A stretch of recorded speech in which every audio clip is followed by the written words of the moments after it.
Hello everyone, and welcome to another edition of Almost Martha. Today I'm going to be making one of my favorite cookies. I ran across this recipe many years ago.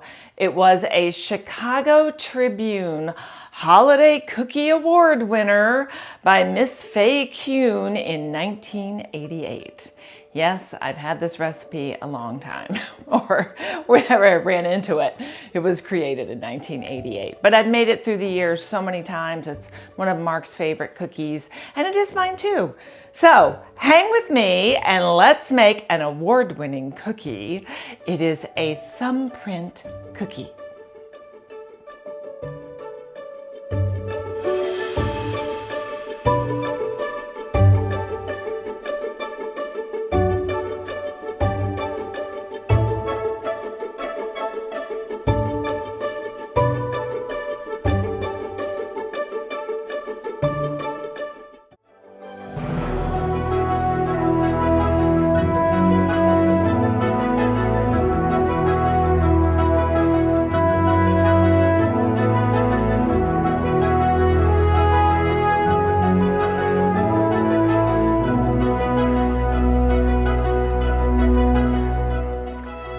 We're gonna start our cookies where all cookies begin, and that is gonna be creaming our fat and our sugar together with our vanilla. So this is just one stick of butter, and you know, the recipe just says one stick butter, it doesn't say unsalted or salted.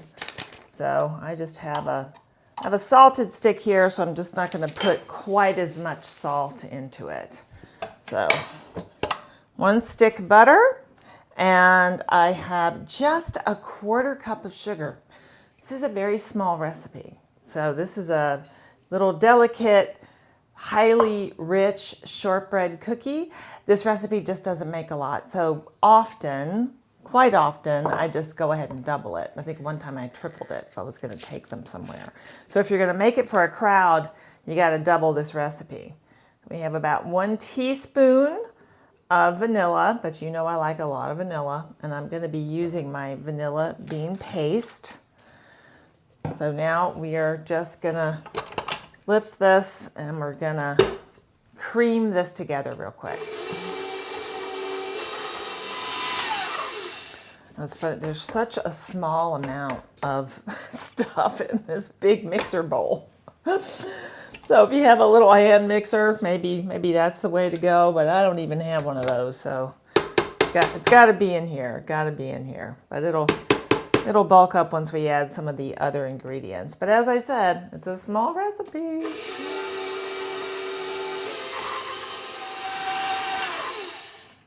Okay, we're also going to add 1 egg yolk right on top. So I have separated my egg, and we are reserving the white for another purpose because we're gonna decorate these cookies with some nuts, and we'll roll it in that egg white. So 1 yolk from a large egg, and I'm just adding that right in.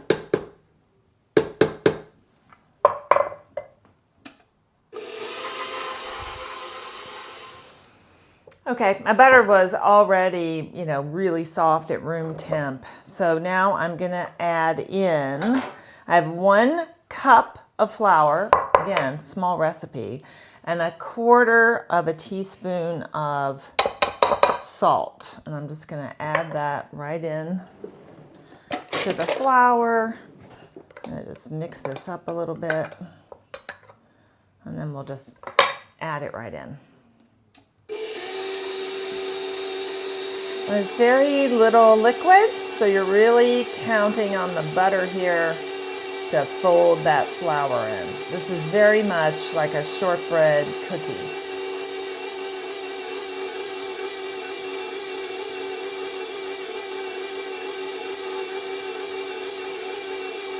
Now it's really starting to form more of a shape, so everything's incorporating really nicely. That's great. So it's looking good. It's forming that dough. I just want to make sure it's got everything. This dough is really good too. Because it's all butter. It's all butter. Boy, is it good. Boy, is it good. Okay. All right. I think I got everything. But it's very nearly done. Just a couple more seconds. All right. I think we're good. I'm just going to put a piece of parchment paper there. Yeah, the hardest thing is just going to be cleaning the mixer. It's pretty easy. Pretty easy. But this, man, I've made this so many times. And I think the first time I made it, I was a little disappointed at how few cookies it made. But then over the years, I've come to appreciate that. I don't need like, 40 cookies. No. I need like a sweet little treat. And this is just a perfect little, simple, yet incredibly delicious cookie. And if you cannot eat nuts for any reason, you can make these without nuts too. So it works both ways. I'll make both, and you can see for yourself. So now we are getting the dough, and we are going to refrigerate the dough because we're going to need to handle this. We're going to need to roll them into small balls to form our cookies. So I'm going to put this in the refrigerator for about 1 hour and let it get a little stiff. I'm not going to keep it as a gigantic ball though. That will just take a long time. I'm just going to roll it out into more of a log. And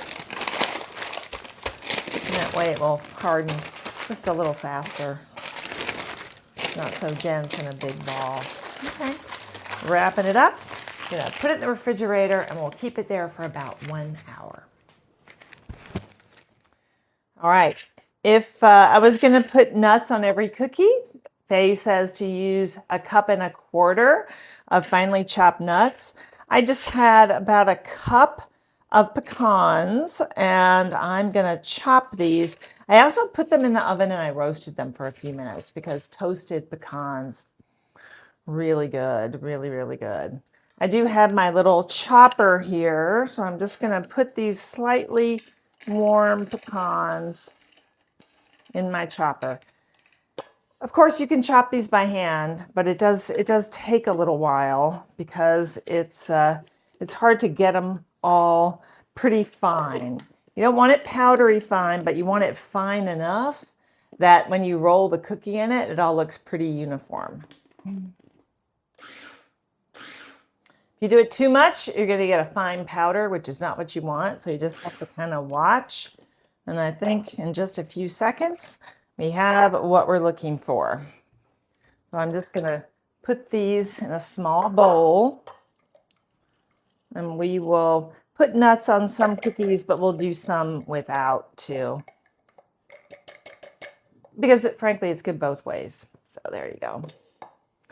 Now I'm going to get my chilled dough and we shall begin. Alrighty. It's chilled all right. That butter got solid again. That's good, that's good. Now, you should get about 24 cookies out of this, and these cookies don't need to be really large. So these cookies are rich. And they're also going to have, a little bit of jam on the inside. So kind of work with your first one. This is going to be your prototype. And then this will be what we try to duplicate with all of the other little balls there.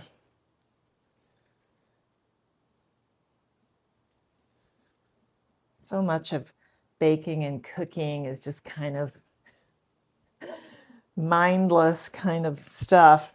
Which is actually pretty cool because sometimes in life it's good to have a moment where you can just, do a task, and that takes all the other thoughts out of your head. Everybody always has a lot going on, and a lot of people are having a tough time right now. So it's good to keep yourself busy, doing something productive, and learning how to make something new is a good way to spend some of that time. I'm just keeping my little balls together so I can make sure that they're all going to be of a similar size.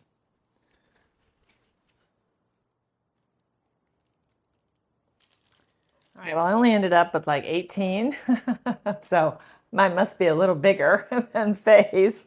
I never really counted them before, every time I've made this, so. So this is this is a good amount of cookie, don't you think? All right, this is where it gets messy. So we're just gonna put our hand in here, roll this cookie in the egg white that we reserved earlier, and then we're just gonna place on the pan.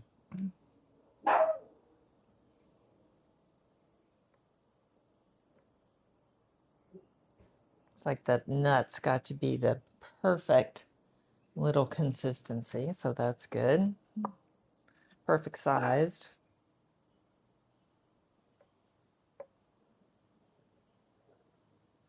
Perfect. The pan I'm using is also one of my favorite things. I have a lot of favorite cooking utensils, don't I? Cooking pans and stuff.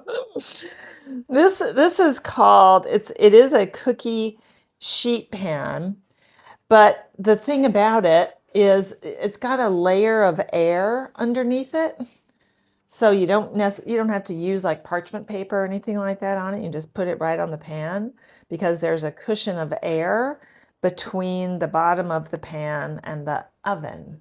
So you have less problems with, burning the bottom of your baked goods, whatever you're making.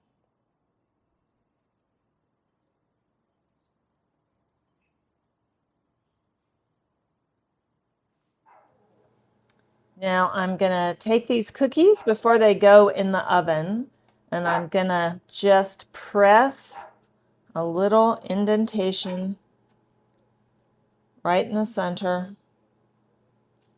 But I have learned from years of baking these that indentation does not stay as you bake. So sort of midway through baking, I'm gonna open up the oven and I'm gonna put my finger in a hot cookie. And that's really the only way to make sure that you're gonna keep this little well in here, because this is where we're gonna put our wonderful jam. All right, into the oven. Now these generally bake about 18 to 20 minutes. I'm gonna check on these after 10, and we're gonna look at that little well and make sure that it's okay. Likely we're gonna have to put our finger in that hot cookie to make sure that well stays down. All right, my cookies have been in there for about 10 minutes. Okay, and as you can see, we just need to give it a little help. So I'm just gonna press back down. But it's good to get a good indentation to start with. So then all you have to do is just sort of reinforce it a little bit. Encourage it. Stay together. Okay. They are delicate, so be careful how forceful you are with them. Okay. Oh, it's almost dinner time. Okay. Back in the oven. And we're gonna let this, let's see, it's 10 minutes. I'm gonna look at it in about 6 minutes. Miss Annie, what are you doing? What are you doing? All right, all right, all right. So we have lightly browned cookies. Yep, I think we're good. I think we're good. So now these are just gonna slide off. It's another reason why I love this pan. It's very nonstick. And we're gonna let them cool before we add the jam in the center. So, and if you recall how small those balls look, but look how big those cookies are. So we could have gone even smaller if you wanted, especially if you want a 1-bite cookie. All right, so I have my other pan in the oven, and then when these are completely cool, that is when we're gonna fill them with jam. All right, here we are. Here we are. Now we're ready for the final thing. I got some seedless raspberry jam, and I'm taking it out of the jar and warming it up a little bit because otherwise it won't go inside the cookies all that easily. And I have this little bitty spoon.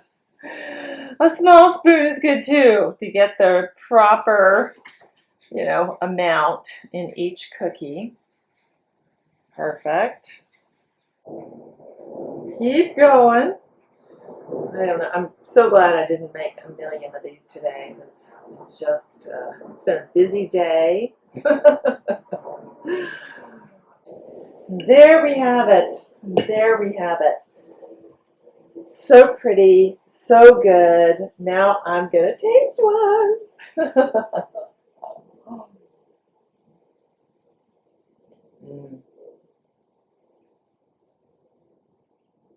Oh yeah. Oh yeah. That's what I'm talking about. That is really a good cookie. Nuts are great.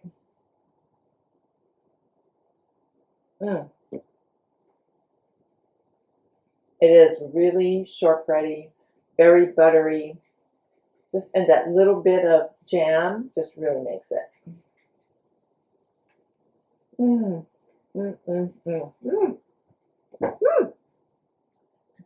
I took a second bite. I don't know why I do that. It's so good. It's so good. I can't help myself. So, if you would like this recipe, or Faye Coon's recipe from the Chicago Tribune contest, just go to almost-martha.com, where you'll find this along with all the other recipes that I've done. And I hope you try it, because these are really, really good. And you can make a big bunch, make a small bunch. It's all really delicious. So, thank you so much for stopping by. And I will see you here next time, right here on Almost Martha.